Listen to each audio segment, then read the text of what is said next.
გამარჯობა, ეს არის ჩემი მეორე ვიდეო YouTube-ზე. დღეს გვექნება მეოთხედ ფინალების განხილვა. გთხოვთ რომ ამ ვიდეოს უყუროთ ბოლომდე, რადგან ბოლოში გელოდებათ გათამაშების წესები, რომელიც სულ მალე იქნება. მანამდე გამოიწერეთ გვერდი და ლაიქეთ ვიდეო და კომენტარებში დაწერეთ, რას ფიქრობთ, ვინ გავა ფინალში. დავიწყოთ პირველი თამაშით, რომელიც იყო საფრანგეთი-მაროკო. ფრანგეთის ნაკრები გვიმტკიცებს ყოველ თამაშზე თუ რა ძალა აქვს, რისი გაკეთება შეუძლია და ზოგადად როგორ უნდა დაწნეხოს სხვასთან თამაშით სხვა გუნდი. აი მაგალითად მაროკო როგორც დაიწნეხა საფრანგეთთან პირველივე წუთებიდან. ეგ არ ყოფილა იმის ფაქტი, რომ მაროკოს თამაშის მიმდინარეობისას შეეშინდა საფრანგეთის, არა ეს იყო ის, რომ მაროკოს ნანახი ჰქონდა საფრანგეთის თამაშები, იცოდა როგორ თამაშობდა და მაინც შიშის ფაქტორი დიდი იყო საფრანგეთის წინააღმდეგ თამაშში, რამაც გამოიწვია ბევრი შეცდომა, თუნდაც ის პენალტის ეპიზოდი რაც იყო, ასე თუ ისე ცველების შეცდომას ბრალდება ხოლმე პენალტის ეპიზოდი. პირველ რიგში დავიწყოთ თამაში დასაწყისიდან, რა დავინახეთ. საფრანგეთს მე ვფიქრობ, რომ უნდა ძალიან სწრაფი გოლი, ეგრევე შეტევაზე წავიდა. ძალიან მიაწვა პირველივე წუთებიდან, თუმცა საბოლოო ჯამში მოხდა ისე, რომ პირველ წუთებზე კი არა, პირველ ტაიმში გოლიც ვერ გაიტანეს. ასე თუ ისე ეს ბონოს დამსახურებაც არის და კი ვთქვით, რომ მაროკოს ცველებს ცოტა წნეხში იყვნენ, მაგრამ საბოლოოდ ისე მოხდა, რომ გოლი არ გაატანეს პირველ ტაიმში. მიუხედავად იმისა, რომ პენალტი დაარტყა ბაპემ, გააფუჭა ბეკარემ აუღო ბონომ. საბოლოო ჯამში პირველ ტაიმზე ბევრი სასაუბრო არაფერი არ გვაქვს, დასრულდა 0-0 უგოლო ფრე და მეორე ტაიმში მოხდა ის, რაც ალბათ ფეხბურთში გვახარებს, გოლები გავიდა და მოდი პირდაპირ გადავიდეთ მეორე ტაიმზე. სადაც ბაპემ და დემბელემ გაიბრწყინეს. მეორე ტაიმში ტაქტიკური გადაადგილებით გამოვიდა საფრანგეთი, ოლისემ და დემბელემ გაცვალეს პოზიციები და საბოლოოდ შედეგი გამოიღო ამან. მე-60 წუთზე ბაპემ ულამაზესი გოლი გაიტანა. სხვადასხვა ბევრი ასე თუ ისე მითქმა-მოთქმა იყო იმაზე, რომ ხელზე მოხდა. მე მგონი ბაპეს თვითონ და ამ ეპიზოდის მერე გავიდა გოლი, მაგრამ ეგრე არ ყოფილა, ბურთი დაიკარგა, არა სხვა ფაზაში გადავიდა ეს ბურთი და უკვე ამის შემდეგ გავიდა გოლი და მაგ დროს უკვე ხელით თამაში შეცვლილი არის ეგ წესი. შარშან წინ შეიცვალა ეგ ხელით თამაშის ეგ წესი, რომ მაგის გამო გოლი არ უნდა გაუფრთხეს, როცა ფაზა იცვლება შეტევის. ბაპეზე რომ დავასრულოთ, ბომბარდირთა დავაში პირველ ადგილზე გადაინაცვლა, მესის გაასწრო, იმიტომ რომ 8 გოლი აქვს და 3 ასისტი, მესის 8 გოლი და 2 ასისტი აქვს. დემბელე რომელმაც მე-5 გოლი გაიტანა, ბაპეს გოლიდან 6 წუთი ზუსტად და გაიმეორეს რონალდო რივალდოს რეკორდი, როცა ერთი გუნდიდან 2 მოთამაშეს 5 ან მეტი გოლი აქვს. უმაგრესი შედეგი არის. აი, ვითომ მეც მათ შორის სანამ სოფლიო დაიწყებოდა, ვფიქრობდი, რომ ბაპე და დემბელე და ოლისე კიდე ნაკლებად ეგეთი ხასიათის ტიპი არის. ვერ ითამაშებდნენ ერთად იმ ეგოს ფონზე, რაც აქვს ორივეს, დემბელესაც და ბაპესაც. ახლა ბაპეს ეგოს ყველამ ვიცით, დემბელეს კიდე ოქროს ბურთი აქვს მოგებული და პრეტენზია ექნებოდა ნაკრებში პირველობაზე, მაგრამ საბოლოოდ დეშამიმ ეს დაალაგა, შეუსრულა, ასე ვთქვათ, პატარა ფეხბურთელებს, პატარა ბიჭებს და თამაშობს საფრანგეთი ისე გუნდურად და ისე უწყობენ ერთმანეთს თამაშს, რომ ძალიან რთული არის მათი გამჩერებელი, ვინმე მოვიძიოთ, აი ნახოთ ესპანეთთან რას იზავს ახლა. საბოლოოდ 2-0 დასრულდა თამაში. ძალიან მშვიდად გავიდა, ანუ შეტევაც არ გააკეთებინა მაროკოს, ისე გავიდა შემდეგ ეტაპზე და ხვდება ესპანეთს, რომელმაც ბელგიას მოუგო და მოდი ბარემ გადავიდეთ ესპანეთი-ბელგიის თამაშს.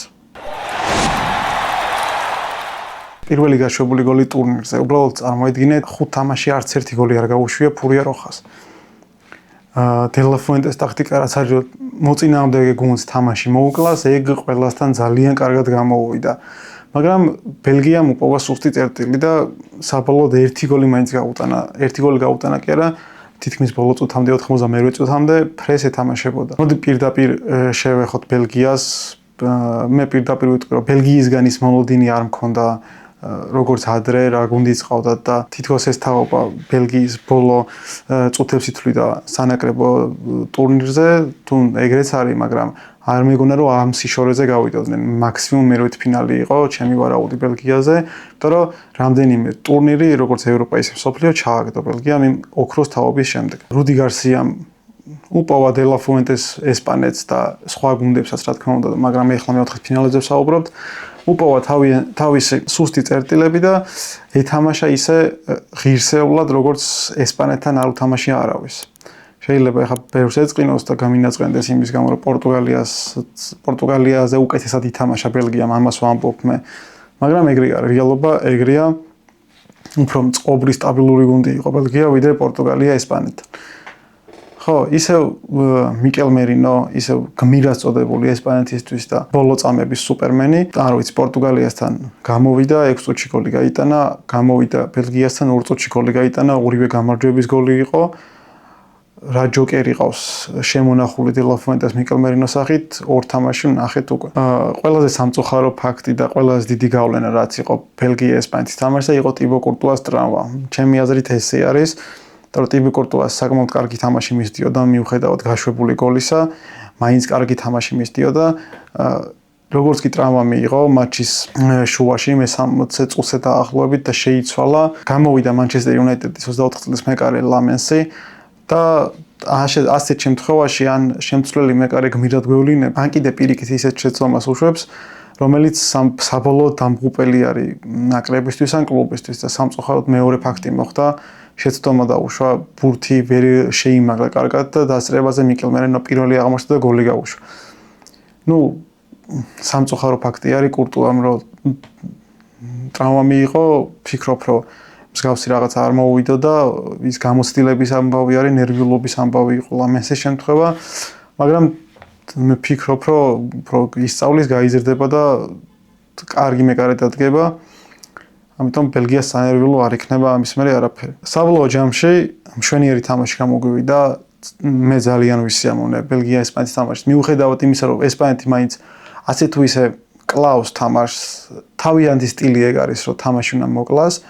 მაგრამ მაინც ვისიამოვნე ამ თამაშით და 14 ივლისს 23 საათზე აი სუპერმატჩი გველოდება საფრანგეთი ესპანეთი, აი უმაგრესი რაღაცა ხდება, აი ძალიან კარგი იქნება ჩემი აზრით ეგ თამაში, ორი განსხვავებული სტილის გუნდი. აქეთ საფრანგეთი, რომელიც აი უზომოდ ჩემტები გუნდი არის და საფრანგეთსაც შეუძლია მოკლას თამაში და აქეთ ესპანეთი, რომელიც დაბალანსებული, ინტელიგენტური და დაწყნარებული გუნდია, რომელმაც შეიძლება უცებ გათიშოს თამაშიდან გუნდი და გოლი გაუტანოს. როგორც პორტუგალიასთან ქნა ბოლო 20 წუთში ათამაშა თავისი თამაში, თითქოს ხელი მოაწერინა იმაზე, რომ 0-0 დასრულებულიყო, მაგრამ ხელი მოაწერინა თამაშით, რა თქმა უნდა და არა საბუთებზე, მაგრამ საბოლოოდ ერთი ასტრაფება და სწრაფი შეტევა გაუკეთა და გოლი გაუტანა.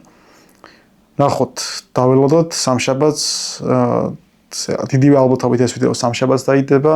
გთხოვთ კიდევ ერთხელ რომ გამოიწეროთ ჩემი გვერდით, დალაიქოთ ეს ვიდეო და კომენტარებში დაწეროთ რომელი გუნდი არის თქვენი ფავორიტი და რა მოლოდინები აქვთ ფინალზე და ზოგადად ვინ გახდება მსოფლიო ჩემპიონი.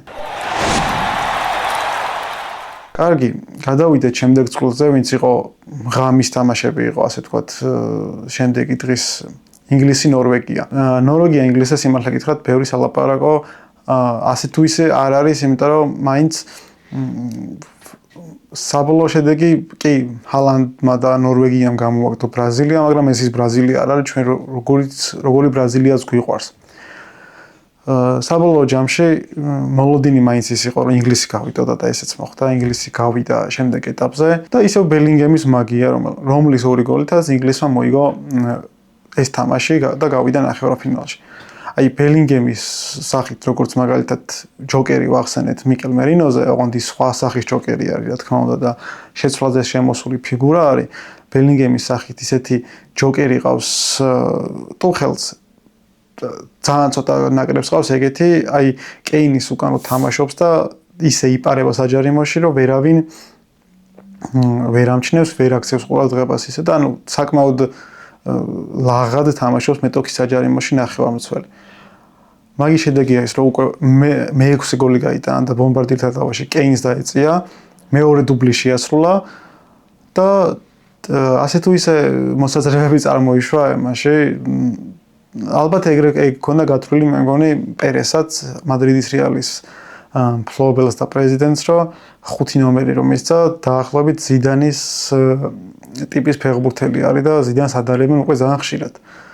ძალიან მაგარი არის, ძალიან ნიჭიერი არის და ვაფასებ ბელინგემს ძალიან კარგად დორტმუნდიდან მოყოლებული. ტყუილად არ იყიდდა რეალ მადრიდი მაგ ფეხბურთელს. მოდი ნორვეგიასაც რო შევეხოთ, ჰალანდმა 7 გოლი გაიტანა ამ მსოფლიო ჩემპიონატზე და ეგ კაცი არის აბსოლუტური მანიაკი თუ რავი რა დავარქვა, არ ვიცი რა.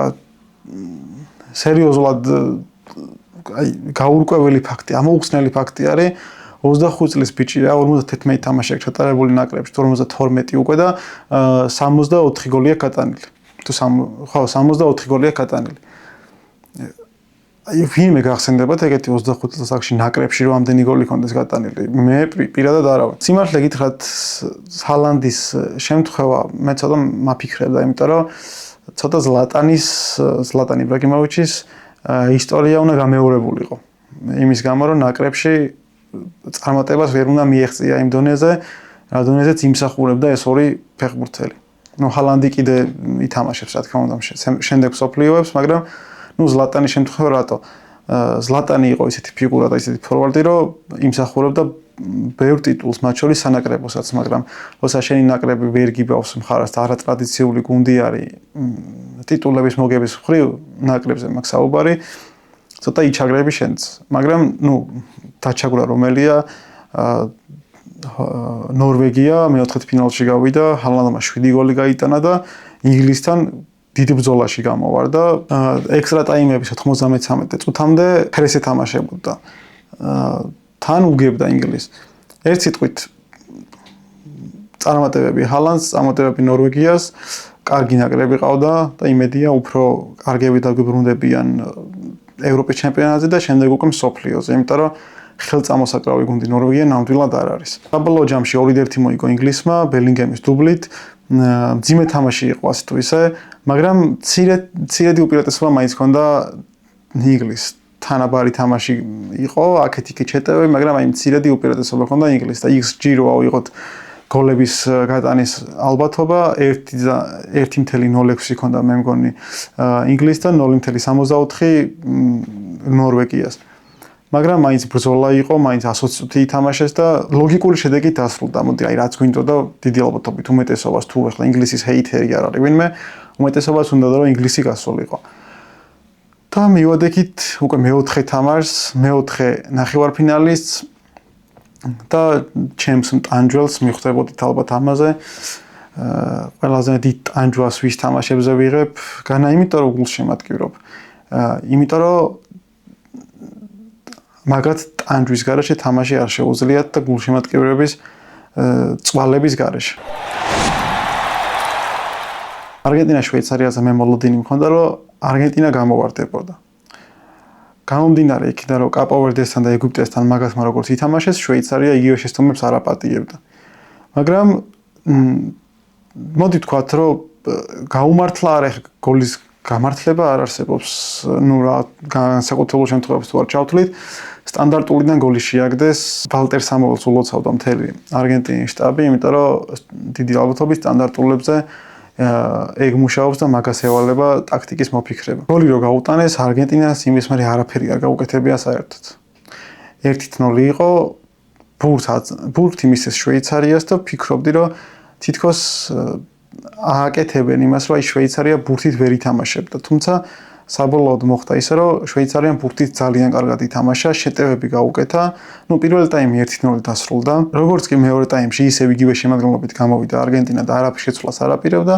მივხვდი, რომ ესენი წინ წამსვლელები და გოლის გამტანები არ იყვნენ. ვამტკიცებ იმას, რომ სკალონიზე უკეთესად ვიცი ფეხბურთი ან რომელიმე მწვრთნელზე უკეთესად ვიცი ფეხბურთი, მაგრამ მე პირადად დეპაულს შევცვლიდი პირველი ტაიმის მერე. იმიტომ რომ დეპაული საერთოდ პასს ვერ აკეთებდა, სწორ პასს ვერ აკეთებდა. სირბილზე ზედმეტი არის ლაპარაკი, სწორ პასს ვერ აკეთებდა. ძალიან ბევრი შეტევა იშლებოდა დეპაულის მხრიდან.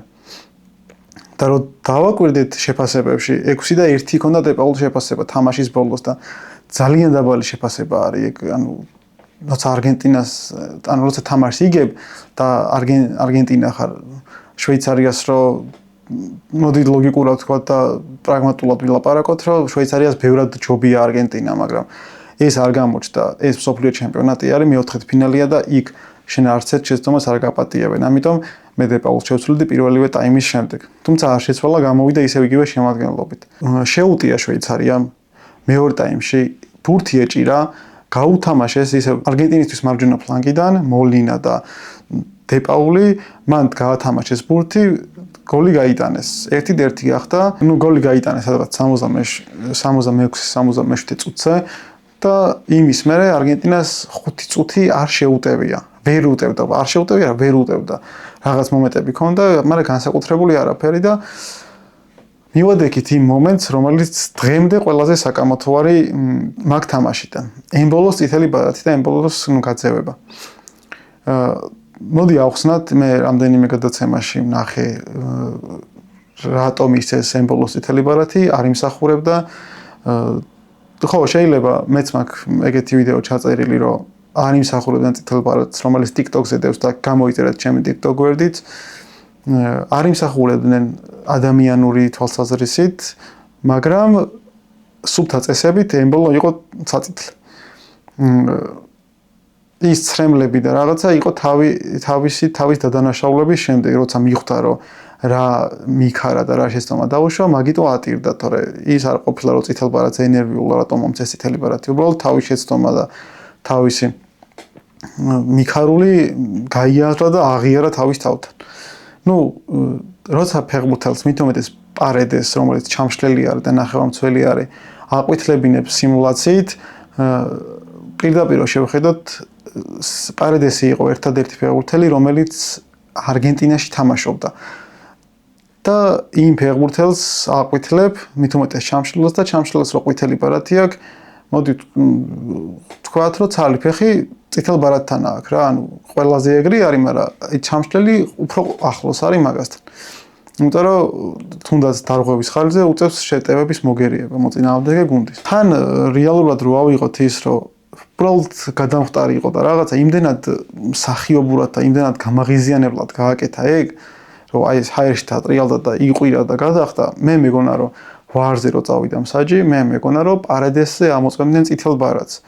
მაგრამ საბოლოოდ გამოდგა ისე, რომ როგორც იცით, უკვე მეორე ყვითელსაც ამოწმებენ მსოფლიო ჩემპიონატზე, წესი შეიცვალა და დაემატა და სულოც ამოსულიყო, აი მაგალითად ერთ-ერთ გადაცემაში ახსენეს, რომ პარედესზე გაეუქმებინათ ყვითელი ბარათიო და ემბოლო არ გაეგდოთო, როცა ამოსულიყო მსაჯი და ყვითელ ბარათს ხო არ ამოწმებენ პირველ ყვითელ ბარათს და ეთქვა, რომ აი ყვითელი ბარათი არა შენ და გააგრძელეთ თამაში, ეგ არ გამოვიტოდა, იმიტომ რომ ყვითელ ბარათს თუ ჩაიდებდა და პარედესს გაუქმებდა, ემბოლოსთვისაც უნდა მიეცა რაღაც სასჯელი ზომა და სასჯელი ზომა არის ყვითელი ბარათი სიმულაციაზე, ნებისმიერ სიმულაციაზე, სადაც არ უნდა იყოს და ყვითელ ბარათს, ეს იყო მეორე ყვითელი ბარათი ემბოლოსთვის და მოყვა წითელი ბარათი.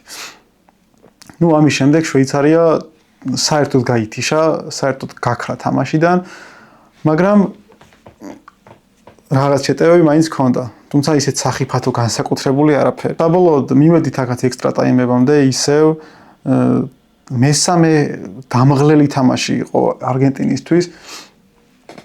აქეთ კაპოვერდესთან ექსტრა ტაიმები და 3-2, აგერ ეგვიპტესთან ბოლო წუთებზე კამბექი და ემოციური დაღლა და ისევ შვეიცარიასთან ექსტრა ტაიმები მენტალურად და ფიზიკურად ამის ეკეთება ძალიან რთული არის. სკალონიმ კიდევ დააგვიანა შეცვლები, აი ეგ კაცი მაგიჯებს ხოლმე, თუ არ უნდა თამაშის მოგება და ამ გადაბერებული ფეხბურთელებით, როგორც არის დეპაული, მესი სხვათა შორის რომ ვეღარ დარბის და უპირატესობას რო ვერ ქმნიან პრესინგში, შეიძლება იფიქრონ უნდა შეიცვალოს. მით უმეტეს ანუ თამაში რო არ მისდის, მე ვფიქრობ რომ არავინ არ იტყვის მაგაზე არაფერს, რომ მესი რატო შეცვალა. თუ არ მისდის თამაში უნდა შეიცვალოს. ლოჩელსოს, ნიკოპას და კიდე მაგალითად ჯოვანი სიმეონე შანსს არ აძლევს და ფლანგების გარეშე თამაშობს და ესეთი ახალგაზრდა ნახევარდაცვა არ გამოყავს. არ ვიცი, ამოუხსნელია ჩემთვის ეგ ფაქტი. საბოლოოდ მოხდა ისე, რომ ალვარესმა შორიდან გაისროლა, მე ისევ შვეიცარია შეტევაზე წამოვიდა და არგენტინამ კონტრშეტევაზე დაიჭირა. 3-1 მორჩა ეს თამაში, ლაუტარო მათ შეაგდო თავისი გოლი ალვარესმა და მაკალისტერმა თავით, ეს ცოტა გასაოცარი ფაქტი იყო, მაკალისტერმა რო თავით გაიტანა. 3-1 და პირველად ისტორიაში დაჯდა ესეთი ნახევარფინალები, როცა FIFA-ს რეიტინგში პირველი 4-ეული გავიდა ნახევარფინალებში. საბოლოოდ ეს იქნება მაგარი ნახევარფინალები. იმედია გაამართლებს მომოდინს, ვნახოთ რომელი გუნდი გავა ფინალებში და დაველოდოთ 19 ივლისს. შეპირებული გათამაშება, წესები უფრო სწორად, გვერდი ნახი უნდა ავიდეს 1000 გამომწერზე, ამ ვიდეოს ქვეშ დაწერეთ კომენტარები, ნებისმიერ საკითხზე, ერთმანეთს მოგალანძღავთ და მე მოგალანძღავთ თუ გასალანძღია რა თქმა უნდა. ფეხბურთზე ვილაპარაკოთ, დაწერეთ კომენტარებში და სტანდარტულად რენდომაიზერით ავარჩევთ, აირჩება გამარჯვებული. გათამაშების პრიზი იქნება მაისური, შეგვიძლია თქვენი გემოვნებით ავარჩიოთ, შეიძლება მე ავარჩიო და ის გავათამაშო. ნახოთ ეგ დრო მოიტანს ამას. ერთი თვით გამოიწერეთ არხი და ლაიქეთ ვიდეო, კომენტარის დაწერა არ დაგავიწყდეთ. კომენტარის დაწერა არ დაგავიწყდეთ ამ ვიდეოს ქვეშ, რადგან გათამაშებაში ვერ ჩართებით თუ კომენტარს არ დაწერთ, ან გვერდი არ გექნებათ გამოწერილი. წარმატებები ყველას, წარმატებები თქვენს გუნდებს. ნახოთ სახლში წავა 100, როგორც ინგლისელები ამბობენ, დაიცავს არგენტინა, საფრანგეთი სოფლიოზე ზეიზედ მეორე 100 მოიგებს თუ ესპანეთი გახდება მეორე ჩემპიონი. მაგარი ნახევარფინალებია და ნახვამდის. მადლობა ყურადღებისთვის.